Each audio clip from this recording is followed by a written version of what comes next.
Mwaramutse nanone abandi nimwiriwe. Uyu ni wa mwanya mwiza Imana ikomeje kuduheza kugira ngo tubashe kuganira ijambo ryayo. Nongeye kubaha kaze mwebwe mwese kugira ngo dusangire ijambo ry'Imana abadukurikira hirya no hino. Mboneyeho n'umwanya wo kubashimira ko mukomeje kugira inyota yo gukurikira ijambo ry'Imana. Rero reka dusenge hanyuma twinjire mu mwanya wo kuganira ijambo ry'Imana. Uhoraho Mwami Yesu, turagushimiye kubw'iki gitondo uduhaye, duciye bugufi izina ryawe rishigwe hejuru. Urakoze Mana kuduhaye umwanya mwiza wo kugira ngo tubashe gusangira ibyawe na bene data n'abavandimwe, inshuti, dusangiye urugendo rwo kuja mu ijuru. Abari hirya no hino babasha gukurikira izi nyigisho, turagusabye ngo zigire ico zidufasha, zigire ico ziduhinduraho, twe kuvuga gusa ahubwo data haboneka impinduka. Urakoze kubikoze mu izina rya Kristo Yesu dusenze kandi twizeye, amen. Nkuko nari mbivuze, turi mu kwezi ko kwezwa, tugize iminsi tuganira ijambo ry'Imana ryo kwezwa. Ndashimira abakomeje gukora uwo murimo, ndashimira n'abakomeje kumva ijambo ry'Imana. Imana ibafashe. Rero twagiye tuvuga kwezwa mu buryo bwinshi butandukanye. N'uyu munsi niho tuza gukomereza. Rero reka nsome ijambo ry'Imana hanyuma dukomereze muri iyo ntego cyangwa muri iyerekwa rya kuno kwezi.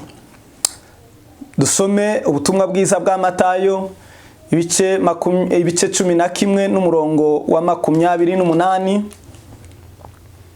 Ubutumwa bwiza bwa Matayo ibice 11 umurongo wa 28. Dusome mu izina rya Yesu. Bibiliya iravuze ngo mwese abarushe n'abaremererewe nimuze munsange nabaruhura. Mwemere kuba abagaragu banje munyigireho, kuko ndi umugwaneza kandi noroheje mu mutima, namwe muzabona uburuhukiro mu mitima yanyu. Amen. Eka ngeze no kuri 30. Bibiliya iravuze ngo kuko kunkorera kutaruhije n'umutwaro wanje utaremereye. Amen. Zaburi ibice 32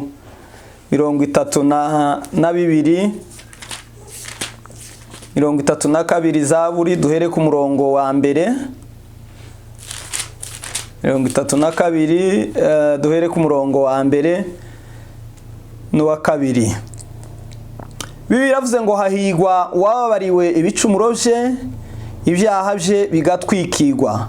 Hahigwa umuntu Uwiteka atabaraho gukiranirwa, umutima we ntubemo uburiganya. Amen.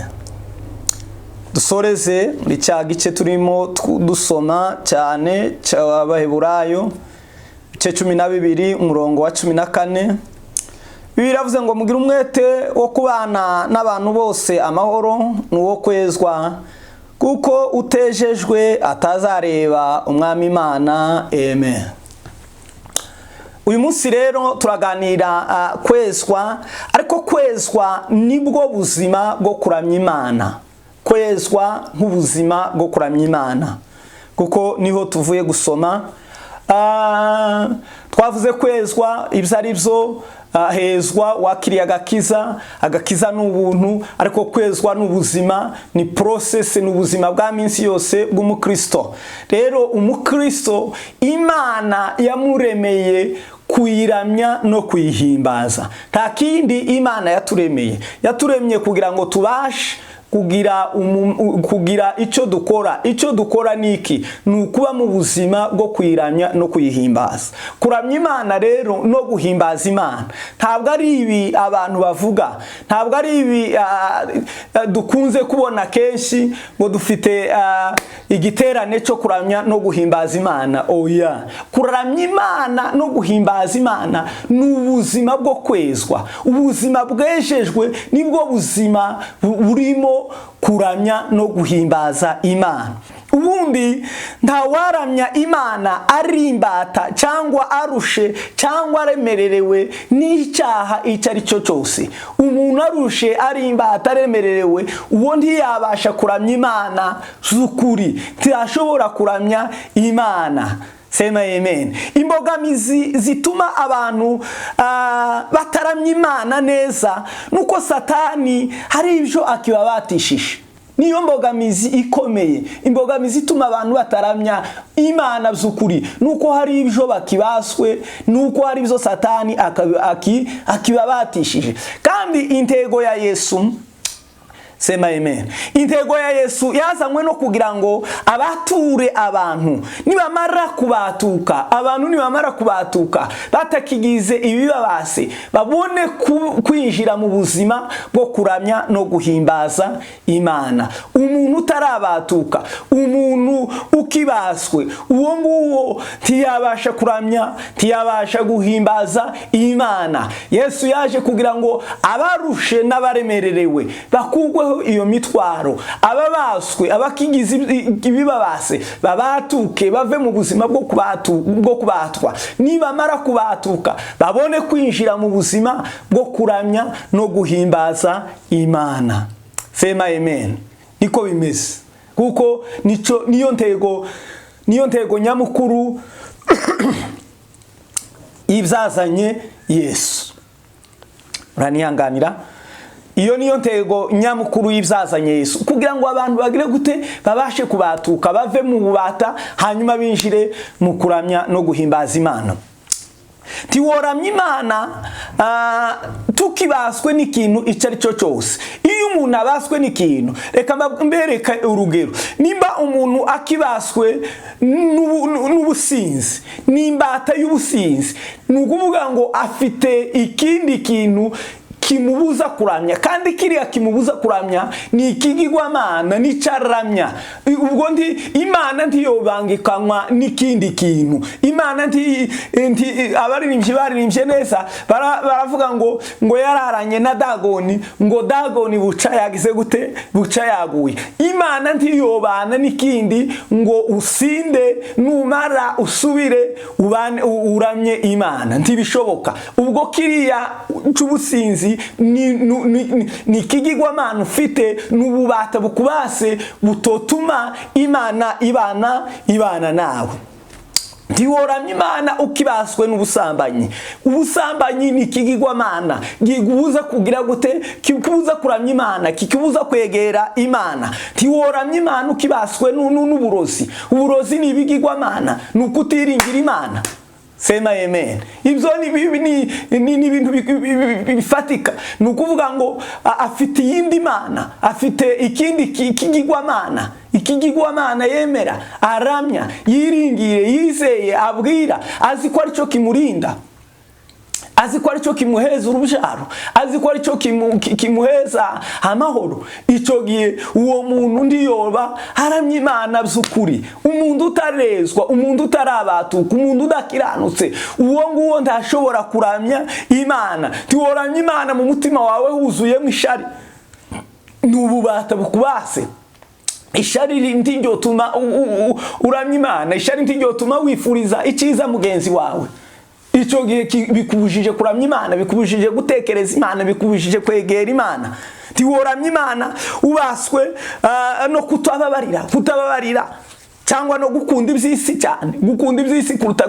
Bibiliya avuga ngo umuntu ukunda iby'isi, ngo gukunda Imana ntikuba kukiri muri we. Ubwo icyo gihe biriya by'isi ashizeho umutima, buriya butunzi ashizeho umutima, ririya rari ry'ibintu akunze kurusha Imana, ibyo nibyo aramya kuruta kuramya Imana.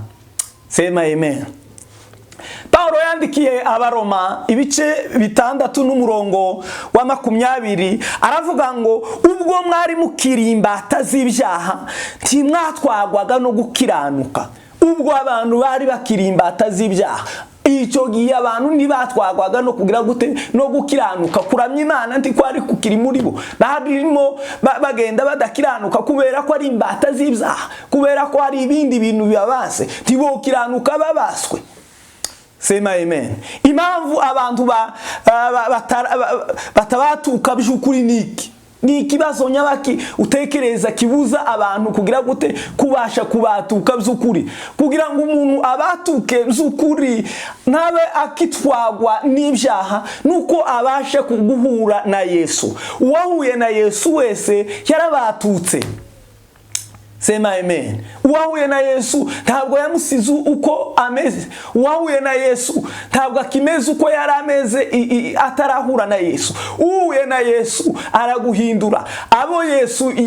Ababonye Yesu bose barahindutse, abahuye na Yesu barahindutse. Kandi Yesu duhura nawe ryari? Yesu tumubona igihe tugize imitima iciye bugufi ishaka kumubona, igihe tugize imitima yejejwe yifuza kureba Imana. Kuko ntiwobona Imana ugifite ibindi. Imana tuyibona mu gihe imitima yacu yacishijwe bugufi ikeneye kwezwa kugira ngo ibashe kureba umwami Imana.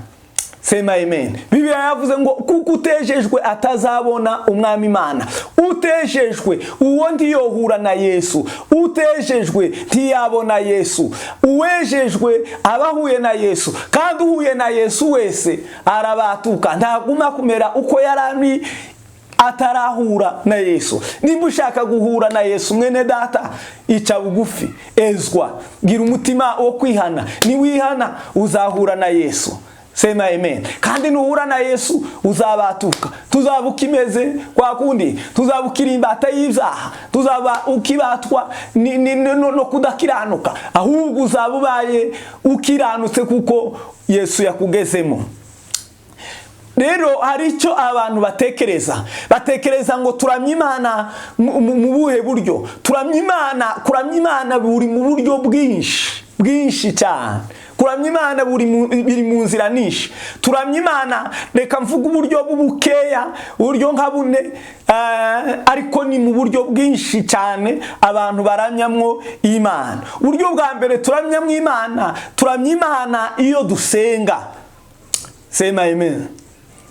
Gusenga ni ukuramya Imana. Yesu ahuye n'umusamariyakazi yaramubwiye, amubwira ibye, amubwira ko adakijijwe, amubwira ko atejejwe, afite abagabo 5 ndetse n'uwa 6 yasize nawe atari uwiwe. Hanyuma umusamariya atangazwa n'ukuntu Yesu amenye ibye, arirukankaje kubwira abandi. Yesu avuga ijambo ryiza aho ngaho, arababwira ngo igihe kiraje kandi kirasohoye ubwo abazaba basenga Data bagomba kumusenga mu kuri no mu mwuka. Kuramya Imana mu nzira yo gusenga ni mu kuri no mu mwuka. Kandi mu kuri no mu mwuka ni gute? Ni ukwezwa. Sema amen. Nta kundi kuri no mu mwuka guhari. Ndabwo ari ukuri no mu mwuka ari biriya usenga dusenga mu ndimi n'ibindi. Oya, ntabwo ari uko gusenga mu mwuka. Oyaye.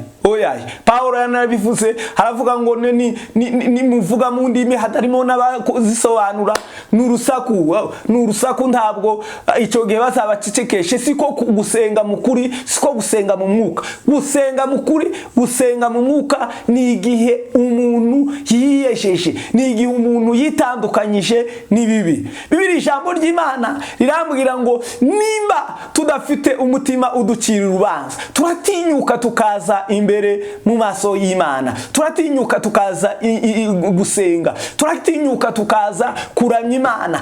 Ariko igihe cyose dufite umutima uducira urubanza, ntitwagatinyutse kuza imbere y'Imana. Sema amen. Nimba mu mutima wawe wejejwe uraramya by'ukuri, usenge uhagaze, usenge wicaye, usenge mu ndimi, usenge mu ijwi ryo hasi, usenge mu ijwi ryo hejuru, uri kuramya Imana by'ukuri no mu mwuka. Sema amen. Ariko nimba hari umutima ugucira urubanza, mwene data, nubwo wavuga mu ndimi iz'abamarayika n'iz'abantu, ibyo byose ntacyo zamara imbere y'Imana, ntacyo bivuze imbere y'Imana. Tuburamije Imana by'ukuri no mu mwuka.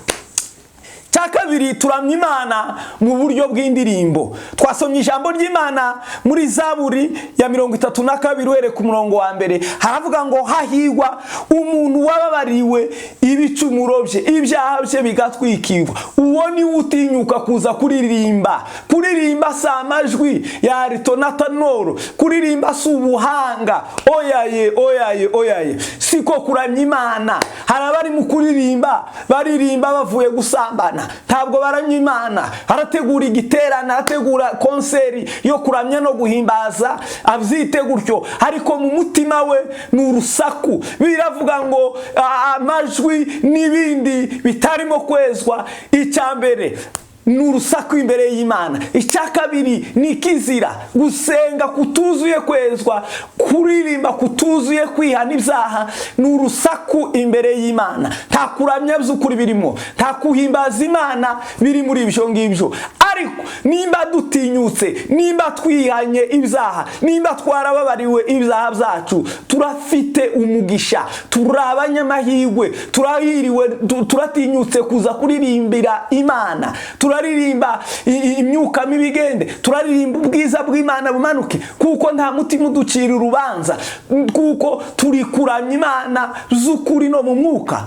Sema amen. Ariko nimba turirimba gusa kubera imihango n'imico, si Imana turi kuramya. Tunataka mashabiki, tudukeneye gusa abafana badukubitira amashiko twaririmbye neza, dukeneye abafana bavuza akaruru ko twaririmbye neza. Ariko imbere y'Imana ntacyo bitwaye, imbere y'Imana ntacyo bimaze, imbere y'Imana nta kuramya kurimo, nta guhimbaza Imana kurimo. Sema amen. Uburyo bwa gatatu turamya Imana mu kuyizera. Sema amen. Bibiliya yarambwiye ngo ntibishoboka yuko umuntu utizera yabona Imana. Utizera nutejejwe, nudakijijwe, nudafite agakiza, nutarimo Kristo Yesu. Kristo Yesu yari muri twe aduha kwizera, hanyuma akatwereka ibyo tutabona n'amaso, tukabyiringira ko ari iby'ukuri. Nta kindi kiduhishurira ko Imana ihari, nta kindi kiduhishurira ko Kristo Yesu yapfuye akazuka, nta kindi kitwizeza ko azagaruka kujana itorero. Ibyo tuzakira mu buryo bwo kwizera. Kandi kwizera si ibikorwa by'abantu, ni ibikorwa by'umwuka. Ni igikorwa cy'umwuka, ntabwo ari igikorwa cy'umubiri. Icyo gikorwa cy'umwuka gihabwa abejejwe.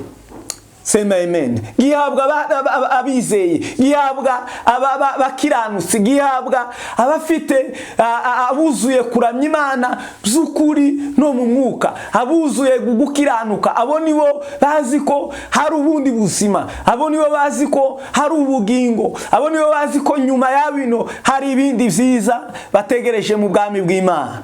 Sema amen. Ariko abatizera ni abanyabyaha, kandi abatizera bose tibazaja mu bwami bw'Imana. Kutizera ni icyaha gikomeye. Kutizera Imana nukutezwa.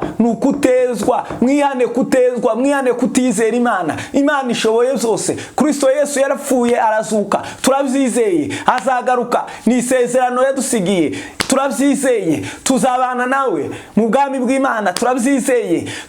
Turihana kugira ngo twezwe, tuzinjire mu bwami bw'Imana, turabyizeye. Abatabikora rero ntibaba baramije Imana z'ukuri no mu mwuka. Sema amen. buryo bwa gatatu cyangwa bwa kane turamya mu Imana binyuze mu ijambo ryayo, binyuze mu ijambo ry'Imana. Ubundi dusabana n'Imana binyuze mu ijambo ryayo. Iyo dusoma ijambo ry'Imana tukaryumva, tuba turi kuramya Imana, tuba turi guhimbaza Imana, tuba turi gutekereza imirimo ikomeye Imana yakoze tukayiramya, tuba turi kuvuga gukomera n'imbaraga z'Imana tukabiramya. Binyuze hehe? Binyuze mu ijambo ryayo. Ijambo ryayo ni iry'abande, ni iry'abizeye. Ijambo ryayo ni iry'abande, ni iry'abana b'Imana. Yesu yabwiye umuntu, aramubwira ngo ibiryo mfite ni iby'abana, ntabwo ari iby'imbwa. Hanyuma kubera kwizera yaragize kuri Yesu, aramubwira ngo n'imbwa nazo zirya kubuvungukira buvuye ku meza y'abashebuja. Ariko ababyizeye ntabeshejwe, ntabwo ababyizeye hari abavuga ngo turabyizeye gusa. N'ababyemera, hanyuma yo kuzemera bagakora ibyaryo, bakemera ijambo ry'Imana ko ari ukuri, hanyuma bagakora iby'iryo jambo. Biravuga ngo hahigwa bumva, ariko cyane hahigwa abakora icyo ijambo ry'Imana rivuze. Abakozi icyo ijambo ry'Imana ribabwira, abihanye kubera ko ari ku ijambo ry'Imana rivuga, abasenze kubera ko ari ijambo ry'Imana rivuze, abo barejejwe, abo baramije Imana. Iyo barisomye baryigeraho, iyo barisomye baryipimaho. Ubundi birambwira ngo twemezwa iyo ijambo ry'Imana rigeze mu buzima bwacu, riradutsinda rikatwemeza iz'ibyaha byacu, tukihana, tukizera, tukezwa. Ariko nimba usoma ijambo ry'Imana ukaryumva gusa, ntutsindwe n'ijambo ry'Imana cyangwa ntiwizere ijambo ry'Imana, ntabwo uramije Imana by'ukuri. Ni gusoma kimwe nuko wosoma izindi nyandiko, cyangwa kimwe nuko wosoma ibindi bitabo. Ariko kino gitabo aho gitandukaniye n'ibindi, kandi ari bwo buzima bwo kuramya Imana no kuyihimbaza, nuko dusoma hanyuma tugatsindwa n'amagambo arimo, hanyuma tukihana, tukemera iby'intege nke, tukezwa, hanyuma tugakora icyo ijambo ry'Imana rivuze muri Bibiliya. Ubwo niho tuba turamije, nibwo tuba duhimbaje Imana mu kuri no mu mwuka. Nanone ubundi buryo bwa gatanu turamya mu Imana mu gutanga, mu gukora. Nibwo twumva niho Yesu yabwiye abantu, arababwira ngo nugira icyo uja gukora, aravuga ngo nuja no gutanga, ukibuka ko hari icyo upfa na mugenzi wawe, ugaruka usubira inyuma, ugende ubanze wihane, ugende ubanze witunganye, ugende ubanze wikiranure, ugende ubanze wezwe. Numara kwezwa ubone kugaruka ugire icyo ukoze, hanyuma kibe kiraramije Imana, kibe kirahimbaje Imana. Ariko imirimo yose dukora hatarimo kwezwa, hatarimo kwihana, hatarimo gukiranuka, iyo mirimo ndakubwiza ukuri ku ijambo ry'Imana ni imfabusa imbere y'Imana. Imirimo, isadaka zawe, ibyacumi byawe, gufasha kwawe, hatarimo kwezwa, hatarimo kwikora mu kuri no mu mwuka, ntacyo bimaze imbere y'Imana. Ariko ibyo dukoze byose tubikoreye mu kuri, tubikoreye mu mwuka, harimo kwezwa, harimo kubikorera Kristo Yesu, hatari kumera nk'abafarisayo kugira ngo mbikore bambone.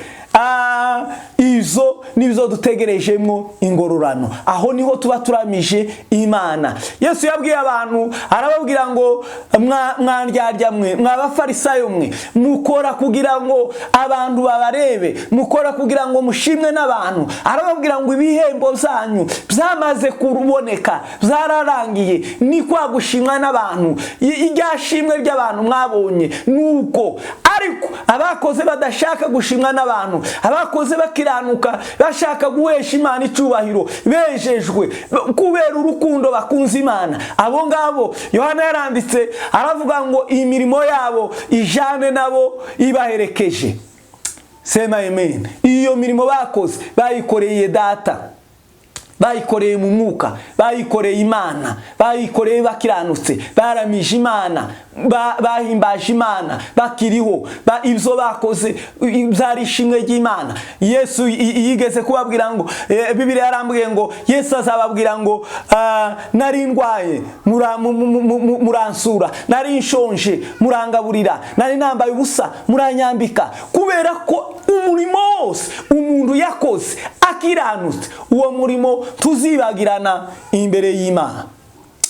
Sema amen. Umurimo wose umuntu yakoze yejejwe, uwo murimo tuzibagirana imbere y'Imana. Ariko umurimo wose umuntu yakoze, zaba binini zaba bitoya, zaba ababaye zaba bameze gute, wakoreye utarimo kwezwa, ntiwaramije Imana, uwo murimo niyo mirimo navuze ngo niyo mirimo izasha, niyo mirimo idafite umumaro imbere y'Imana. Bene data, niba mwifuza kuramya Imana mukuri, niba mwifuza kuramya Imana mu buryo nyabwo, twezwe kugira ngo tubashe kuramya Imana. Niba dushaka gusenga turamya Imana mu nyabwo, twezwe. Niba dushaka kuririmba turamya Imana, twezwe. Nimba dushaka kwizera Imana kugira ngo turamye Imana, twezwe. Nimba dushaka guhura n'Imana mu ijambo ryayo kugira ngo turamye Imana dusome ijambo ry'Imana, twezwe. Nimba dushaka gukora icyo dukora cyose kigamije kuramya Imana, twezwe. Sema amen. Ikiza gituma tutaramya Imana neza mu buryo bwiza bukwiriye nuko tukigize gute, nuko tutabanza kubatuka, nuko tukibaswe, nuko hari ibintu z'uburyo bumwe butubase, nuko tukagendana imitima ikitubase. Ariko nimba dushaka kuramya z'ukuri, tukaramya Imana z'ukuri, tugendere mu rukundo, turamye mu rukundo, dukorere mu rukundo. Ibyo dukora byose tubikore twejejwe, tubabarirane. Mwene data, wige kubabarira, ubabarira bakugiriye nabi, kugira ngo ibyo ukora bibe biberamije Imana. Twe kugira ishari nimba dushaka kuramya Imana. Tugirire abantu bose neza, tubana amahoro n'abandi. Bibiliya bivuze ngo mugire umwete wo kubana n'abantu bose amahoro n'uwo kwezwa, kuko utejejwe atazareba umwami Imana. Nyuma yo kwezwa cyangwa kubatuka, nibwo tubasha kugira gute, nibwo tubasha gushima Imana, nibwo tubasha kuyiririmbira, nibwo tubasha kuyibyinira. Nimba uzina ukabyina utejejwe, ni siporo urimo. Nimba uzina ukabyina ukirimbata y'icyaha, ni imyidagaduro urimo. Ariko nimba uzinira Imana warabatutse, uraramije Imana. Sema amen. Sema amen. Icyo gihe cyose nibwo tuzagira gute, tuzaramya Imana nyukuri no mu mwuka. Igihe cyose tuzaba twitandukanije n'ikibi. Ariko igihe cyose tutaritandukanya n'ikibi, igihe cyose tutariyambura ibitubase, igihe cyose hakiriho ibituremerereye, igihe cyose tukibona inzitizi mu buzima bwacu, igihe cyose umutima ukiducira urubanza, turabaswe. Icyo gihe ntitwabasha kuramya Imana mu kuri no mu mwuka. Turashaka kuramya Imana mu kuri no mu mwuka, tubatuke kuzaha, twiyane, twiyeze. Niturangiza kwiyeza, imirimo yose tuzakora tuzaba turamije Imana. Uburyo bwose bwo kuramya icyo tuzokora kizaba giramije Imana. Torero ry'Imana, turi ko turabwira abantu kwezwa, kandi ko turabwira abantu gukora icyo Imana yaturemeye nukuramya. Twezwe, hanyuma turamye Imana, turaba Imana yaremye. Paulo yarabyandikiye mu Efeso 2:10, aravuga ngo kuko turabo Imana yaremye ituremeye imirimo myiza muri Kristo Yesu kugira ngo tuyigenderemo. Iyo mirimo myiza Imana yaturemeye ni iyihe? Ni imirimo yo kuyiramya no kuyihimbaza. Iyo mirimo yo kuramya no guhimbaza Imana mu kuri no mu mwuka nuko tubanza kubatuka tukezwa tukakuraho ibitwizingiraho ibyaha, hanyuma ibyo dusigaye dukoye byose bikaba iby'ukuri, bikaba n'ibyo mu mwuka. Imana ibafashe, Imana ibagirire neza. Torero turamye Imana mu kuri no mu mwuka. Mwakira ijambo ry'Imana. Reka dusenge twinginga Imana kugira ngo iduhishurire kuramya Imana mu kuri no mu mwuka, ariko kwezwa. Uhoraho mwami wanje Yesu Kristo, ndagushimiye kubw'uyu mwanya, ndagushimiye kubw'ijambo ryawe uduhaye, ndagushimiye mwami Yesu ko hari icyo uganirije imitima yacu, ko hari icyo uhishuriye ubuzima bwacu. Duhishuriye ko tugomba kukuramya mu kuri no mu mwuka, kandi inzira yo kukuramya mu kuri no mu mwuka ariyo kwezwa. Dufashe twezwe, dufashe tube mu buzima bwejejwe, udukureho twanduza, udukureho ibikitubase byose bibatuke. Ndasenge mwami Yesu abatarabatuka ubahe kubatuka mu izina rya Yesu. Abakibaswe n'ubusinzi ubabature kugira ngo bakuramye, abakibaswe n'ubusambanyi ubabature mu busambanyi bakuramye, abakibaswe mu burozi ubabature mu burozi kugira ngo bakiramye, abakibaswe mu ishari ubabature mu ishari kugira ngo bakuramye, kuko twese turabo waremye uturemeye imirimo myiza yo kukuramya no kuguhimbaza, kandi ntawaramye Imana akirimbata y'icyaha. Dukure mu byaha, utweze, udutunganye, twinjire mu buzima bwo kuramya no guhimbaza Imana. Urakoze Mana, ndasenge abazumvira ijambo ryose uba umutima woroshe wo guca bugufi no kwihana. Mwami Yesu, ni mu izina rya Kristo Yesu dusenze kandi twizibizeye, amen. Shalom, shalom. Mugira amahoro, mwakira ijambo ry'Imana.